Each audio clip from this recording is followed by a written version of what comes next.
thank you. It's wonderful to be back in Oslo, and it's an honor to have this conversation with you this morning. It must be free food. It's quite a turnout for this hour of the morning. I want to start by quoting something that President Obama said, referring to the potential for weapons of mass destruction being used.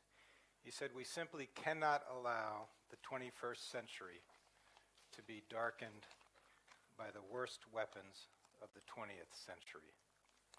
And this is something that we take very seriously. I spent much of my 30-year government career working on these issues, especially after the collapse of the Soviet Union and dealing with the legacy of the nuclear, chemical, and biological weapons programs that the Soviet Union had amassed. So I retired a little over a year ago after a 30-year career in this area, and I've managed to stay involved. But the nice thing about no longer serving in government is I can speak entirely freely to you this morning. Upon retirement, I reflected a little bit back on my career, and I remembered 20 so years ago, we used to talk about 5 so-called rogue states and their weapons of mass destruction programs. And we really have made a lot of progress dealing with state WMD programs. Iraq was successfully denuded of its WMD programs in the early 1990s, as we now know.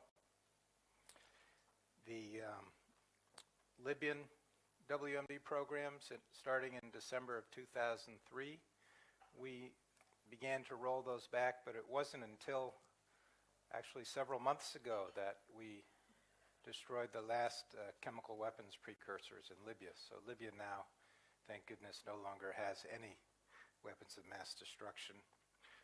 Working together with countries like Norway, we managed, and under threat of military force, we managed a diplomatic solution to remove and safely destroy Syria's 1,300 tons of chemical weapons materials, including sarin and VX. So Syria has had its weapons of mass destruction removed. This historic deal to prevent Iran from developing a nuclear weapon is an extraordinary achievement.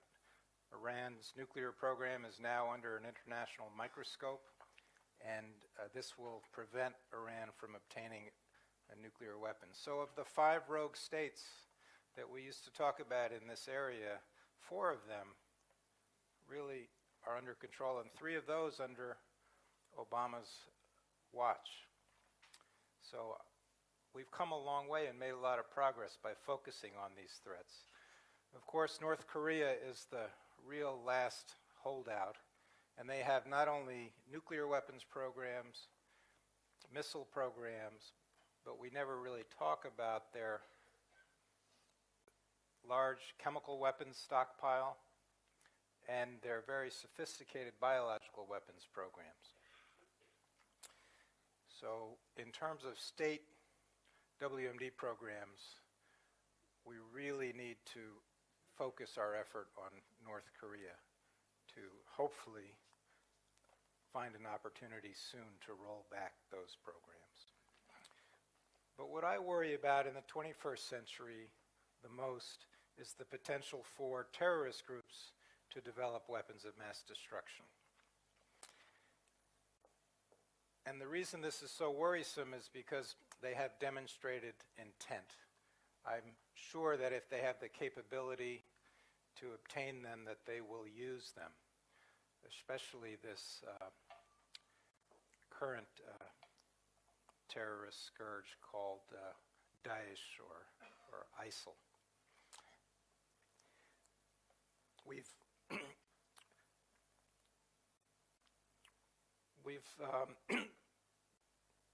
managed to avoid major terrorist WMD attacks in recent recent years. Al-Qaeda was only 1,000, really hundreds of core members, but when we think about the size, the sheer size of ISIL, 40, 50,000 people, it's quite likely that among that number are people with real technical expertise, microbiologists, chemists, who could develop weapons of mass destruction. And we know that ISIL has developed and used mustard gas. They're trying to develop sarin gas. We've seen some attempts that have been interdicted. And we know that they have a biological weapons effort. So this is a great concern. A lot of focus has been put on nuclear terrorism, and we've had a series of nuclear security summits during the last 8 years. It used to be that over 50 countries had significant quantities of highly enriched uranium and plutonium. And as an international community, we've managed to reduce that number by over half. So it's, I think, at latest count of 24 countries have significant quantities of fissile material. So that threat of a terrorist group obtaining material for a nuclear device, a nuclear bomb, is very low, in part because only a big industrial state can develop the materials needed to fuel such a bomb, and because of the international effort we've had to secure those materials. The so-called dirty bomb or radiological nuclear terrorism threat is higher probability, but the consequences of that would be much lower. It would be primarily psychological impact. Unless you're in the immediate blast area, you wouldn't be affected. Some people might contract cancer many, many, many years later, but there would be a psychological impact. It would be hard to repopulate that area to convince the public that it's safe, and there would certainly be economic impact. Chemical weapons, it's more likely that terrorists could develop chemical weapons. We had the sarin gas attack that the Japanese cult launched on the Tokyo Metro in 1995 with sarin gas.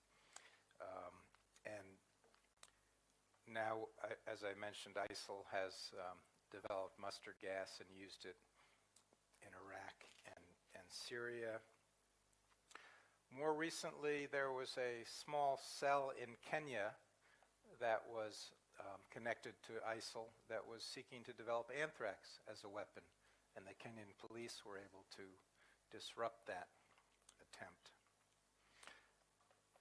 About 20 years ago, I had the chance to visit some of the biological weapons facilities in the former Soviet Union.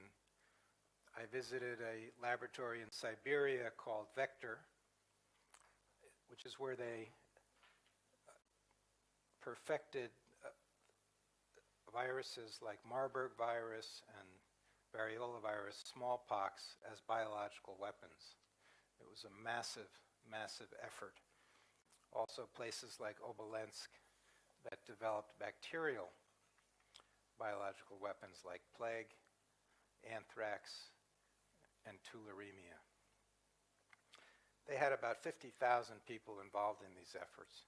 And in Kazakhstan, just over the border from Russia, was the world's largest anthrax factory at a place called Stepnogorsk that previously was not on any maps. It was a secret city.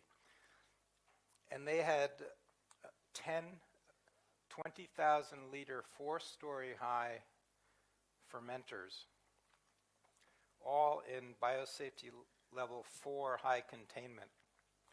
And this facility was designed to produce and load onto weapons during a wartime mobilization period of about 8 months.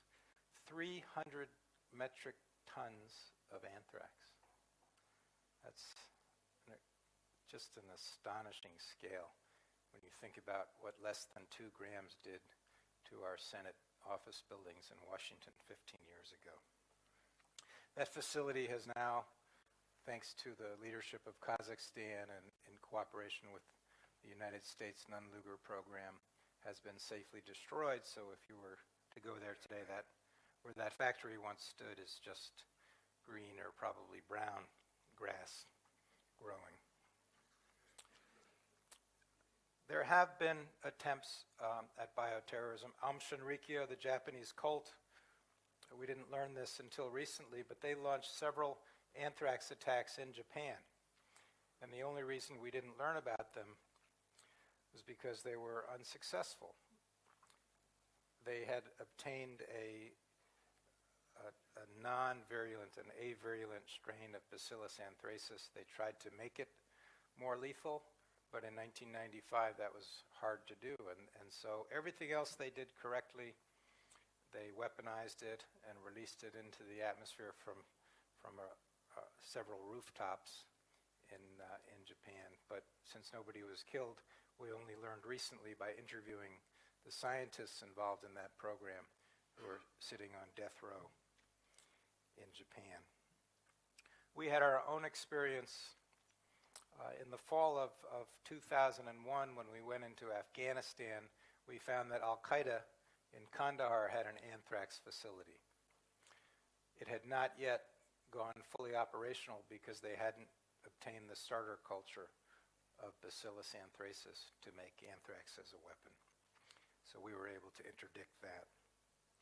And then we had our own experience where one of our defense researchers, an insider, Bruce Ivins, launched attacks in the United States with anthrax. He didn't intend to kill many people, so he wrote a letter, used a very primitive delivery system, and the letter said, "You've been exposed to anthrax, take penicillin." And indeed, we put over 30,000 people on Cipro, antibiotics. Had we not known about those attacks until after people started to display symptoms, it would have been very, very hard to treat. Inhalational anthrax is extremely difficult to treat once it's showing symptoms. And so that letter helped us save a lot of lives. But the anthrax he produced, and for me the lesson is one person, a lone wolf, did this himself. He had access to the strain because he was an insider. He had technical capabilities, but he did the whole attack himself. And had he intended to kill people, he could have, with the anthrax he produced and weaponized, he could have killed thousands or even tens of thousands of people had he used a more sophisticated delivery mechanism. And more recently, Al-Qaeda in the Arabian Peninsula has, on their Inspire magazine, put out a call to brothers with degrees in microbiology and chemistry to develop weapons of mass destruction. So we have a real risk of the self-radicalized microbiologist working in a laboratory in the United States or Europe who would read this propaganda and have the capability to act upon it. So I do worry most of the WMD terrorism threats in terms of the consequences and also the accessibility. I worry most about bioterrorism, the potential for terrorist groups to develop and use biological weapons.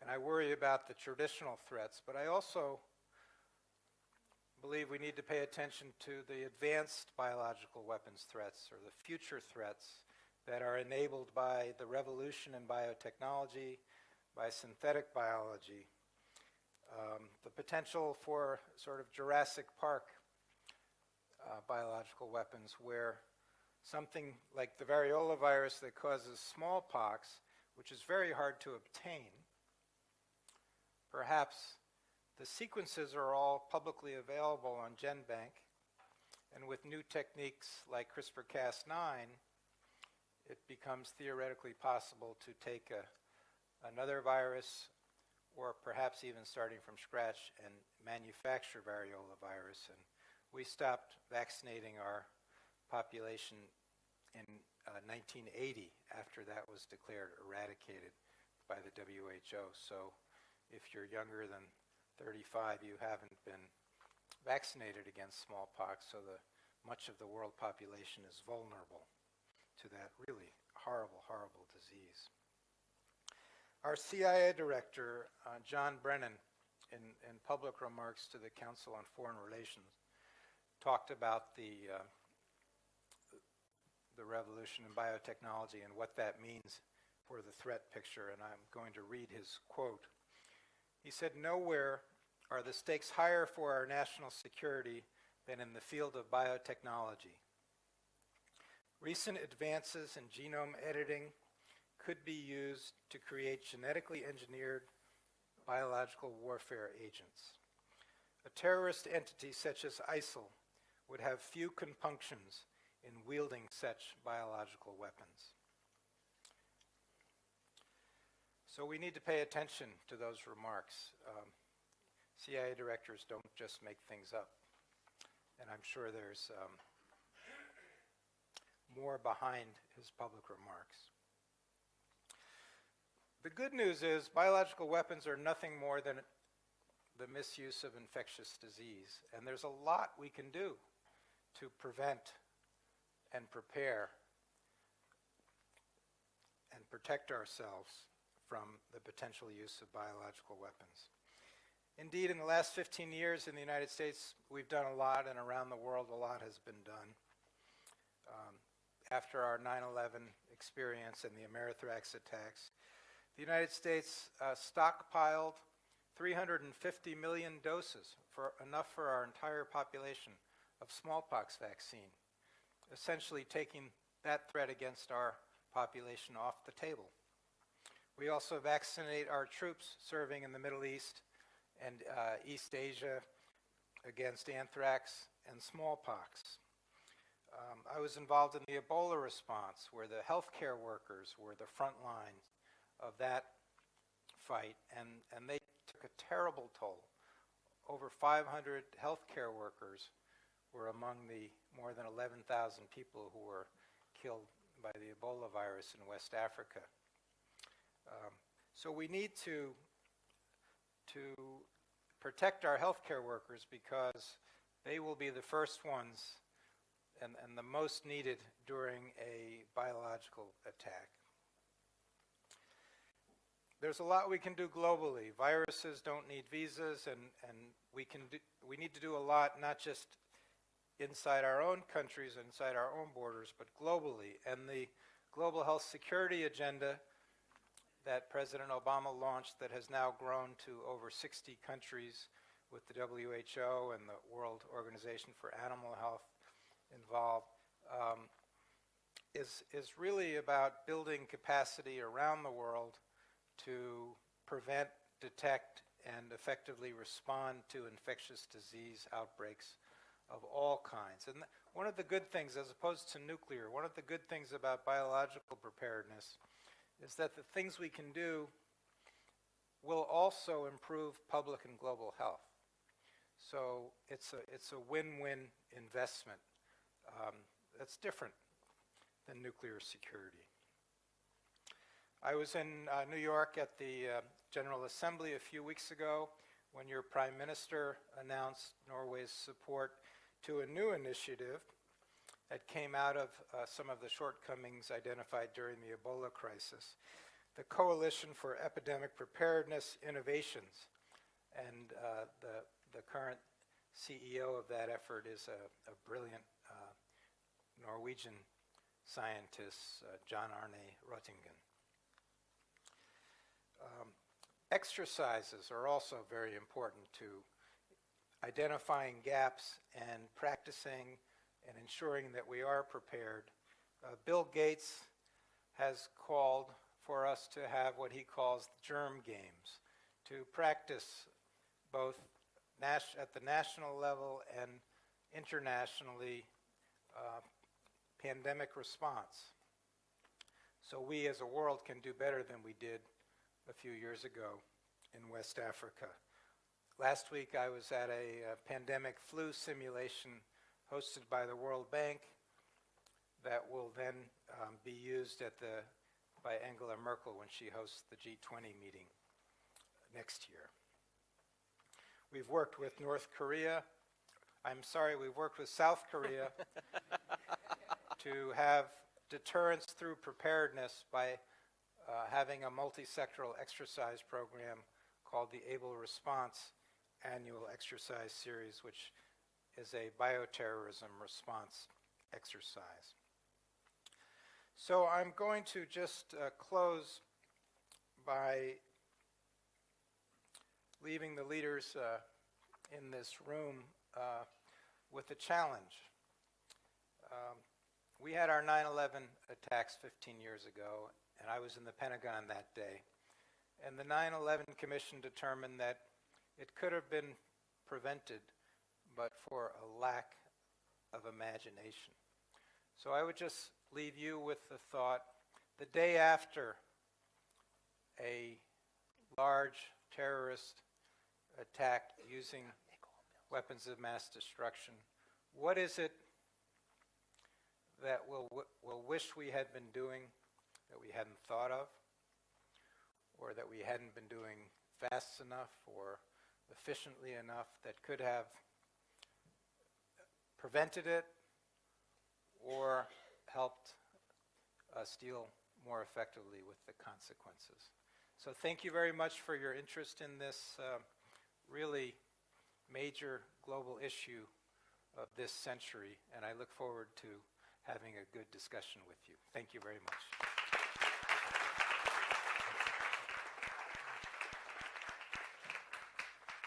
Thank you, Mr. Weber. Mr. Romarheim, the floor is yours.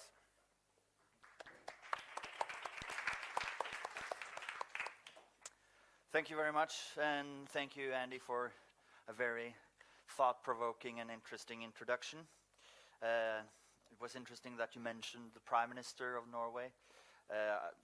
You may not be aware of this, but the Prime Minister comes to this forum to flesh out ideas, and what's more important, the opposition leader sometimes shows up, which I think is a great compliment to Civita for managing to grasp both sides of the political spectrum. That's very hard in the political world. So I'd just like to say that and thank Civita for the kind invitation to address this incredibly serious and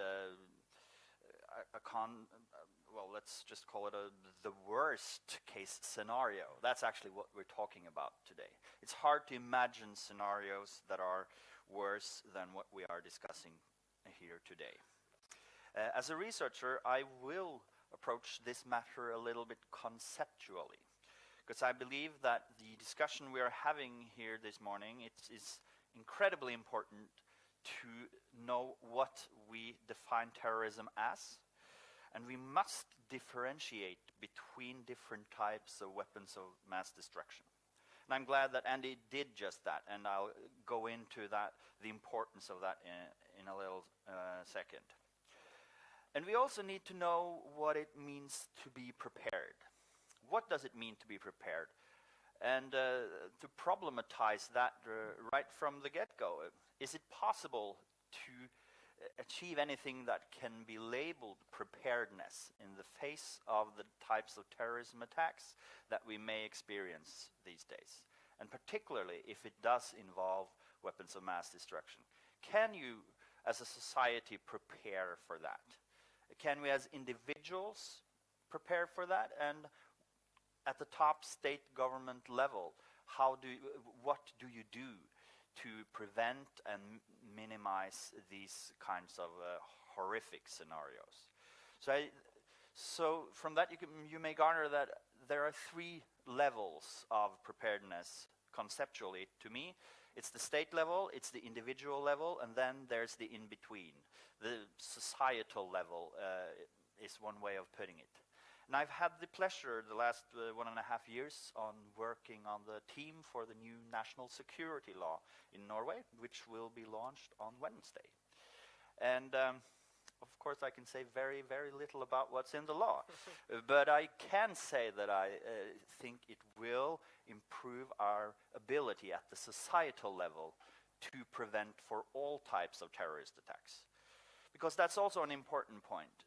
We are focusing quite a lot on weapons of mass destruction terrorism today, but terrorism in itself is horrific enough. You don't need the WMD epithet on top of it to make it incredibly bad. And Norway, as everyone knows, has experienced the horrific terrorist attack right here in this city and right outside of it. So we do know something about that experience.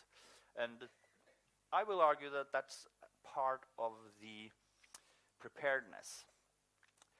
You don't really know as a society what it means to be struck by terrorism until you try it. I sometimes compare that to swimming exercises in a pool without water. If there isn't a terrorist attack, you can sit back and imagine what it would be like, but you can't really get there. You don't know what it's like before you've really felt it on your own skin. But let us first talk a little bit about what terrorism involves. And I've spent some time on defining terrorism, and I'm not going to go into the finer intricacies of that. But I'd just like to say that there are 4 words that any sensible terrorism definition includes. And they are fear, violence, it has to be political or ideological, and then it's strategic or at least involving a threat mechanism. And the final point there, a terrorism campaign always involves creating fear for the next attack. You don't strike a society and say, ha, that's it, now you see what we can do and we shall now retire. The whole concept of terrorism is based on exploiting fear of the next attack. And Andy was touching on that topic quite eloquently, I thought, with the expression psychological impact. Because that is very important with some of the weapons of mass destruction threats that we face. And it is the exact same mechanism that drives all terrorism. It's a psychological impact. And that drives us towards the individual level, because if a bomb goes off in your city, you will naturally feel a sense of fear from that. That is only natural. And at the same time, the government level can also be engaged in the politics of fear following terrorism attacks, and that is imperative to avoid. Fear can make people choose differently than they would otherwise do. There are many things you can say about fear, but that's one of the things. You can go into panic mode. There are all sorts of types of actions you can go into, but part of the problem with fear is that you're not rationalizing. So I sometimes say that fear can short-circuit rational processes. And that can happen on government level, where you introduce counterterrorism legislation that is not conducive to building a robust and confidence-based society, and it can happen at the individual level. If you go about your daily business fearing that you may be struck by a terrorist attack, well, that is in some sense a success for the terrorists. I'm not going to take the old meme that then the terrorists win. They don't necessarily win like that, but they certainly want that to be the case. ISIL wants all citizens in Europe to be fearful of their next atrocities. And I would have to wholeheartedly agree with Andy that ISIL is a group that it's very hard to see putting any restraint on themselves when it comes to using the most horrific types of weapons. We felt the same way about Al-Qaeda. And maybe that was true, and I'd be very, very interested to hear Thomas's answer to that. Because there were, to my mind, ideologues in Al-Qaeda that argued for the use of weapons of mass destruction, but I do believe there was a counter-argument within the jihadist movement in Al-Qaeda, where saying this might be going too far. With ISIL, I can't really understand how they are thinking doctrinately about these things, and I haven't heard the counter-arguments to the same extent, but they might be there, and if so, I'd be very happy to receive that kind of consolation from Thomas's remarks. We must differentiate, so let's keep the fear component up there and move on to the types of weapons of mass destruction. A very good and dear colleague of Thomas and myself from previously, Morten Bremer Mærli, a great guy and a physicist, he wrote a piece for the Norwegian Atlantic Committee called the real WMD, nuclear weapons are the real weapons of mass destruction. And I think he was onto something. Because Andy's exposition here was full of detail and empirical thoughts on what has happened.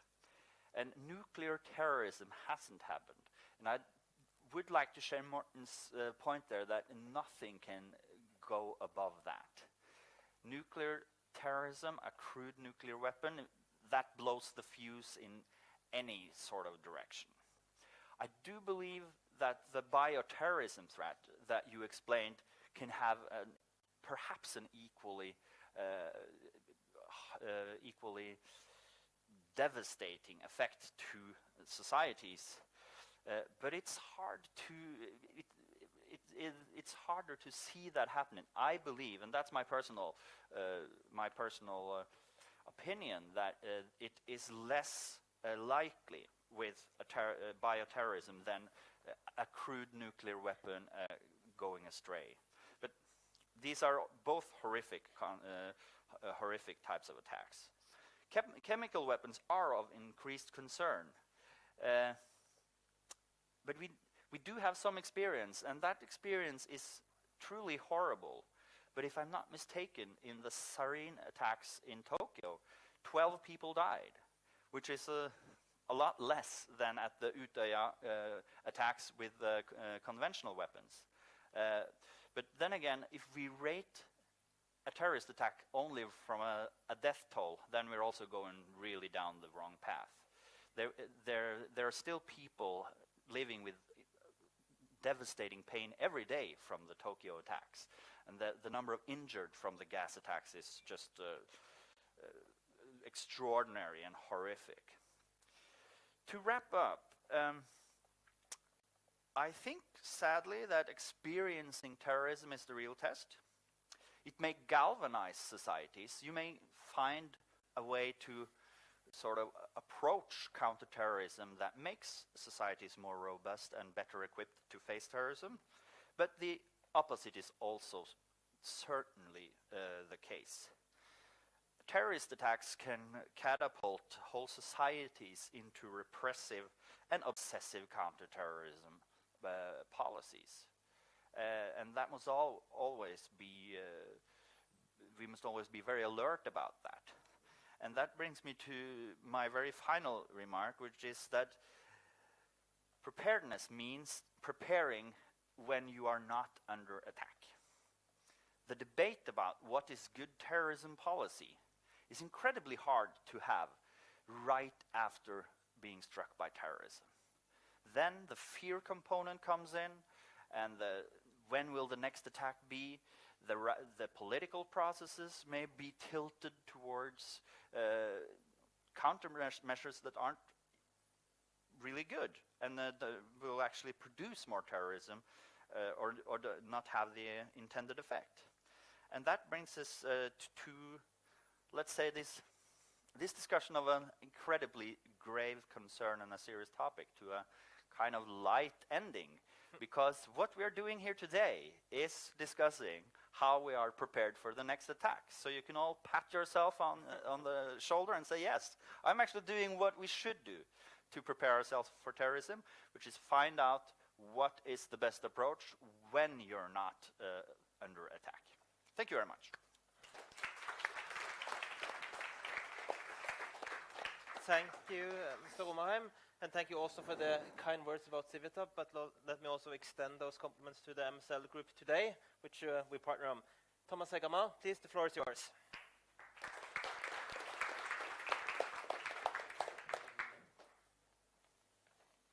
Thank you, Eric, and thanks to Civita for the kind invitation. It's a great pleasure and honor to be here and speak alongside my distinguished colleagues here.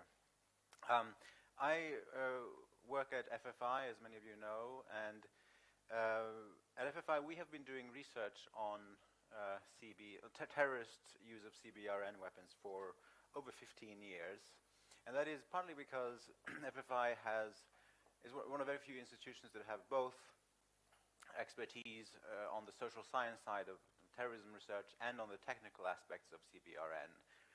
And we have written several reports, some of which are not well known because they're classified, about the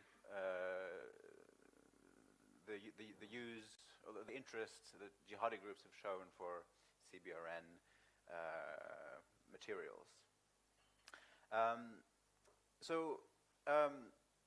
I could spend 10 minutes giving an overview of kind of the main findings, the trends in the research and all that, but I find that I do that all the time. I want to be non-analytic today. I'm going to tell you a story instead. So bear with me. The story is set in Belgium, and it has 3 chapters. The first chapter begins about 5 years ago. It features a young man called Ilyas Bouralab, and he's a young Belgian Moroccan in his early 20s. He works as a technician at a company called Vansot, and this is a company that does inspection and certification work for various organizations. Now, around 2011, like many other young Muslims in Europe at that time, Bouralab became very religious. He radicalized, and he started frequenting this group that some of you may have heard of called Sharia for Belgium. He was recruited into this organization by a colleague who also worked at Vansot, called Elias Taketlun. And he, by the way, had been recruited by his brother into Sharia for Belgium. Now, in 2012, Bouralab and Taketlun both leave the company, Vansot. They quit. Why? Because they want to go to Syria as foreign fighters. And they go there, they pass through various rebel groups, but they eventually end up with what was then known as ISIL. Now they end up doing different things. Taketlun goes back to Belgium in 2013 because his wife is about to have a baby, but he eventually ends up working with the police, and he testifies against Sharia for Belgium. But Bouralab continues fighting with ISIL, and he is killed in March 2014. And it's only after he's killed that it emerges that the company that that the two of them used to work for, Vansot, was in charge of safety inspections at the Doyle nuclear plant in Belgium, which is one of the 2 main nuclear plants, power plants in Belgium. Taketlun didn't work at Doyle, but Bouralab did, and he had access to the most secure areas, including the nuclear reactor. So here we have a situation where at least one person was an active member of Sharia for Belgium while enjoying access to a nuclear reactor in Europe. And the only thing that sort of took him out of that situation was his own decision to travel to Syria. Now you could view this as a sort of an unfortunate coincidence.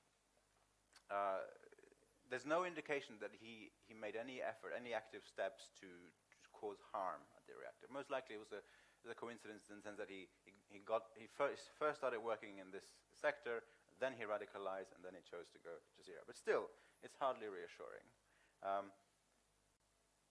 The Doyle nuclear plant is located in the most densely populated area of any nuclear reactor in Europe. According to one source, there are 9 million people living within a radius of, say, 75 kilometers of this power plant. Now, fast forward to November 2015, so about 1 year ago, and here's the second part of the second chapter in the story, with the second cast of characters. On the 30th of November last year, Belgian police raid an apartment as part of the hunt for the perpetrators in the network behind the Paris attacks, which had happened the previous month. The apartment belonged to a man named Mohammed Bakali, and he had just been arrested for his suspected role in the Paris attacks. In the apartment, they find, among other things, a video file with 10 hours of surveillance footage. What's on this film? Well, it shows the entrance of a private home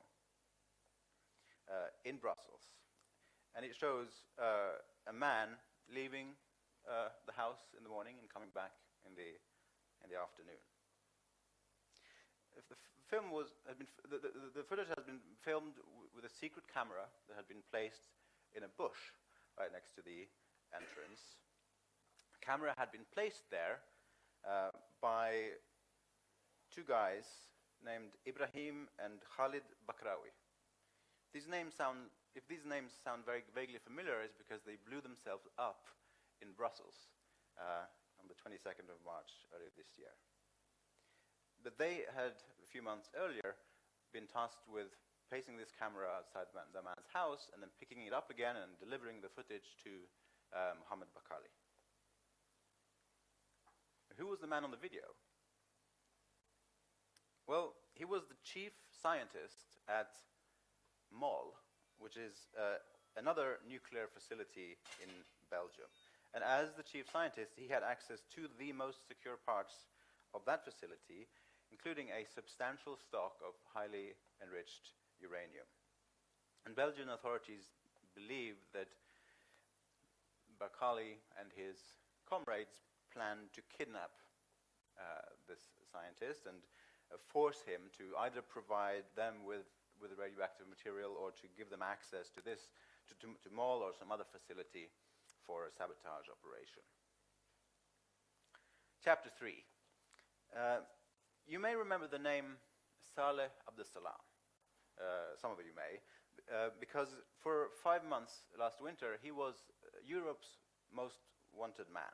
Because he was the sole surviving perpetrator of the Paris attacks, and intelligence services across Europe were hunting for him. And Belgian police finally got him in Molenbeek on the 18th of March, just 4 days before the Brussels attack. That arrest probably triggered the Brussels attacks. And that arrest and the Brussels attacks obviously attracted a lot of attention.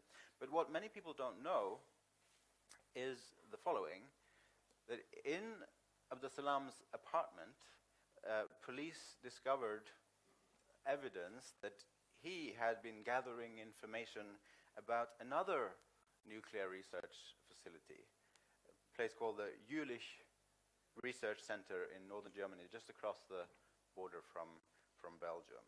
And he had on his computer notably photographs of the director of this facility.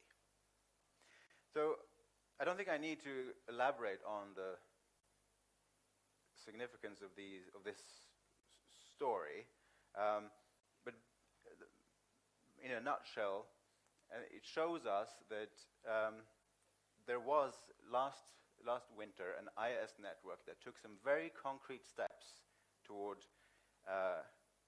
an attack involving radioactive materials. And it also shows that it's possible that they got the idea of doing this from this man Mughallab, who was in some ways an insider, who had access to a very sensitive facility while being active in Sharia-filled Belgium. And none of this, of course, is particularly reassuring. Just a final note to address Anders' question about IS's intentions and the degree of kind of normative restraints or constraints. I personally happen to think that IS has zero normative constraints for the use of any weapon of mass destruction, nor did Al-Qaeda. I mean, it became clear, at least in the early 2000s, that there were no such normative constraints within the international jihadi movement. There had been some objections in the late 90s among Arabs in Afghanistan over the wisdom of using these weapons, because they might, but that was on pragmatic grounds, because it was believed that if they were to use such weapons, it would trigger a massive response from the West and the US. So bottom line is, I think the only thing that's constraining IS today is capability and opportunity. Thank you. Thank you.